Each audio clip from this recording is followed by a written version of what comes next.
ఇప్పుడు ఓటీటీలో మీర్జాపూర్ హవా నడుస్తోంది. గత 2.5 ఏళ్లుగా మూడో సీజన్ కోసం వెయిట్ చేసిన మీర్జాపూర్ ఫ్యాన్స్కి ఆ కిక్కు మళ్ళీ వచ్చింది. ఆ బ్యాక్గ్రౌండ్ మ్యూజిక్తో టైటిల్స్ పడుతుండగానే ఆ మజానే వేరు. దర్శకులు గుర్మీత్ సింగ్, ఆనంద్ అయ్యర్లు మూడవ సీజన్ను సెకండ్ సీజన్ కంటే కథకు, డ్రామాకు ఎక్కువ ప్రాధాన్యత ఇచ్చారు.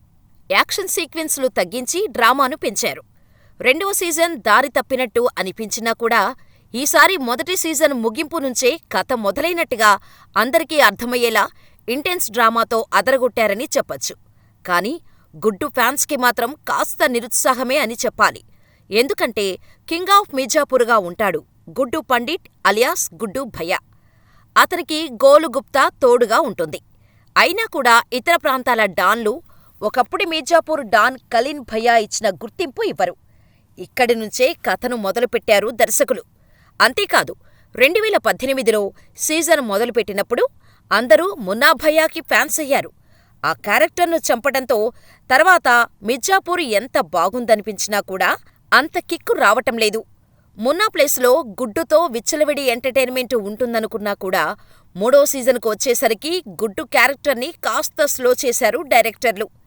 అయినా కథ మొత్తం గుడ్డు చుట్టూనే తిరుగుతుంది. కానీ తిప్పేది మాత్రం యూపీ సీఎం మాధురి యాదవ్. ఈమె మున్నా భార్య.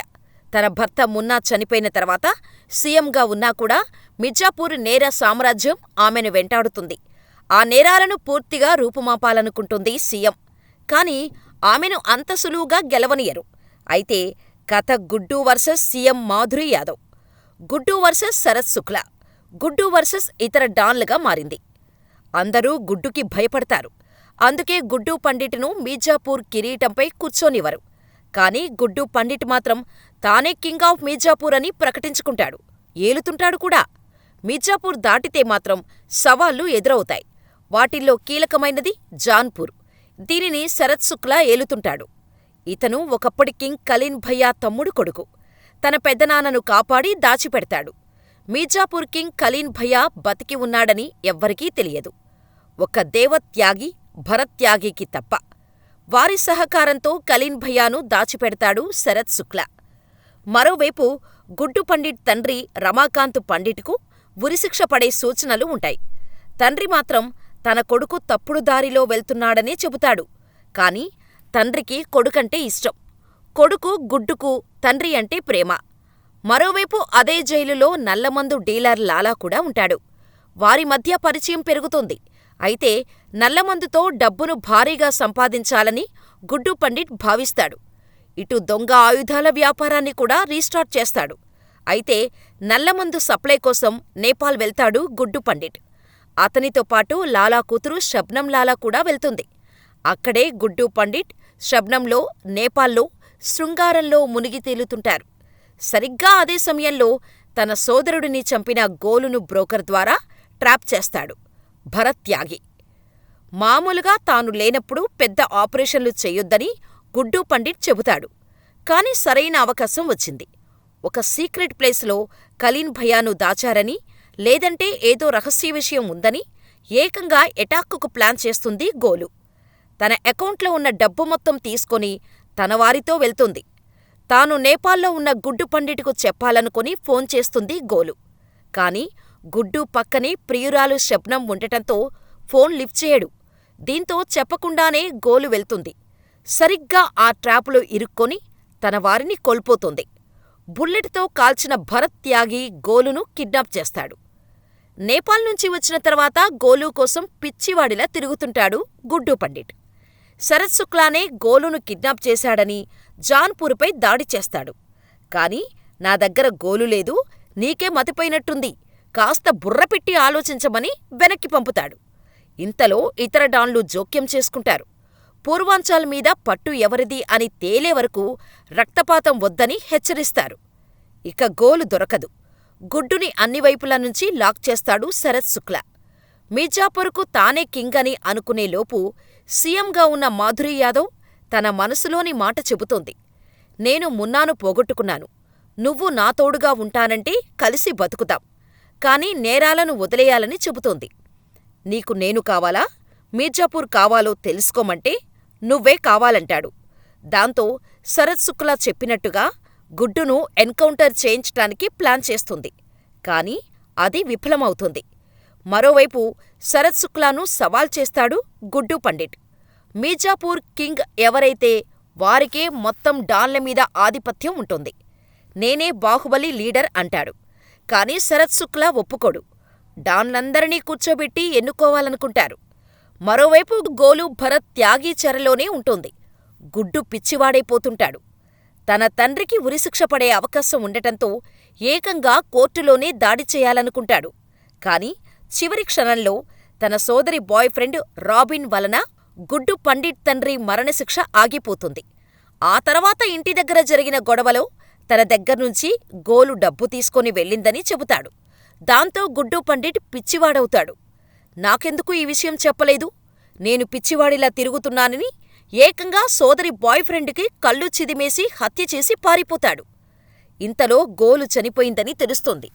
ఆమె బట్టలు, వాచ్ సరిపోయానని గోలు తండ్రి కూడా చెబుతాడు. అంతేకాదు, కూతురు మరణం తట్టుకోలేక ఆత్మహత్య చేసుకుంటాడు. ఇవన్నీ సమస్యలతో గుడ్డు నీరుగారిపోతాడు. మరోవైపు గుడ్డుతోటే ఉంటూ కాలిన్ భయ్యా భార్య తనను కాపాడాలని సీఎంకు ఫోన్ చేస్తుంది. నన్ను గుడ్డు, గోలులు కిడ్నాప్ చేశారు, కాపాడమని డ్రామా ఆడుతుంది. దీంతో తన అత్తగారైన బీనా త్రిపాఠిని కాపాడేందుకు పోలీసులను పంపుతుంది సీఎం మాధురి. అంతేకాదు, గుడ్డును అరెస్ట్ చేయాలని ఆదేశిస్తుంది.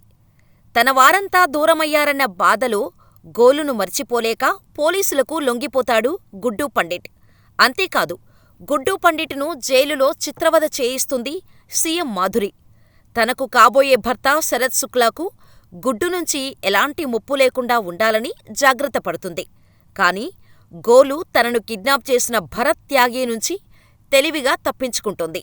అయితే గుడ్డు పోలీస్ కస్టడీలో ఉన్నాడన్న విషయం తెలుసుకొని మాధురి శత్రువులైన హోమ్ మినిస్టర్, ఆమె బాబాయ్ జయప్రకాష్ యాదవ్ల సాయం తీసుకుంటుంది. మీరు రాజకీయంగా ఎదగాలంటే బాహుబలి కావాలి. ఆ బాహుబలి గుడ్డు పండిట్. ఇప్పుడు జైల్లో ఉన్నాడు. తాను బయటకు వస్తే సీఎం సీట్లోనే ఉండదు.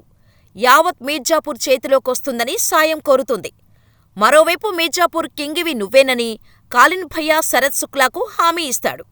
నన్ను కాపాడిన నీకు హామీ ఇస్తున్నానని మీర్జాపూర్ పీఠంపై కూర్చోబెడతానంటాడు. కాని గుడ్డు పండిట్ సోదరి డింపీ పండిట్ తన తండ్రి ఇచ్చిన ఆధారాలతో సీఎం మాధురి యాదవ్ దగ్గరకు వెళ్తుంది.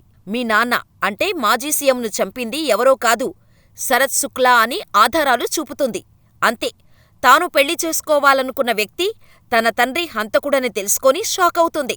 శరత్ శుక్లా నమ్మదగిన వ్యక్తి కాదనుకుంటుంది. అప్పుడు కాలిన్ భయ్యా బతికే ఉన్నాడని తెలుసుకొని కలవాలనుకుంటుంది. తన మామను కలిసి అసలు విషయం చెబుతుంది. ఎవరూ ఊహించని ట్విస్టును క్లైమాక్స్లో ఇచ్చారు దర్శకులు. మరి మీర్జాపూర్ గుడ్డుకు దక్కిందా? జైల్లోనే మగ్గాడా? సీఎం మాధురి తీసుకున్న నిర్ణయమేంటి? మోస్ట్ కన్నింగ్ మీర్జాపూర్, ఒకప్పటి కింగ్ కాలిన్ భయ్యా క్లైమాక్స్లో ఇచ్చిన ట్విస్ట్ ఏంటనేది చూస్తేనే మజా వస్తుంది. ఈసారి సీజన్లో కత్తిలాంటి యాక్షన్ సీన్స్ లేవు. ఎందుకంటే గుడ్డు పండిట్ క్యారెక్టర్ అగ్రెసివ్గా ఉంటుంది. కానీ పాత్ర తగ్గించారు. గుడ్డు పండిట్ తండ్రి కథ కాస్త బోరు కొట్టిస్తుంది. భరత్ త్యాగి స్టోరీ కూడా కొన్ని పార్ట్లలో చిరాకు తెప్పిస్తుంది. గుడ్డు పండిట్ కంటే శరత్ శుక్లా క్యారెక్టర్కు, సీఎం మాధురి యాదవ్ పాత్రకు మేకర్స్ అధిక ప్రాధాన్యత ఇచ్చారు. కాని మీర్జాపూర్ అంటే కాలిన్ భయ్యా, గుడ్డు పండిట్, గోలు, శరత్ శుక్లా. రక్తపాతమని చెప్పినా కూడా ఊహించినంత లేదు. కాని మీర్జాపూర్ డ్రామా కథ మాత్రం ఆసక్తికరంగా సాగుతుంది. ప్రతి పాత్ర అటూ ఇటూ తిరిగి గుడ్డు దగ్గరకే చేరుకుంటుంది. కాని మనం 4వ సీజన్లో మాత్రం ఓ ఖతర్నాక్ ట్విస్ట్ చూడబోతున్నామనే కామెంట్స్ మొదలయ్యాయి. ఈసారి డైరెక్టుగా కాలిన్ భయ్యా వర్సెస్ గుడ్డు పండిట్ మళ్లీ మీర్జాపూర్ కోసం ఫైట్ చేస్తారు. హింసను వదిలేసిన కాలిన్ భయ్యా వాస్తవానికి గుడ్డు పండిట్ను కలిసి గొడవలు వద్దని చెప్పాలనుకుంటాడు. అప్పటికే గుడ్డు పారిపోతాడు. దీంతో కథ మళ్లీ మొదటికి వస్తుంది. అంటే మీర్జాపూర్ కింగ్ ప్రస్తుతానికి గుడ్డునే. మరి కాలిన్ భయ్యా ఏం చేస్తాడు? తన కోడలుతో చేతులు కలిపి మీర్జాపూరును ఏలుతాడా లేదా అనేది తర్వాత సీజన్లో తేలనుంది.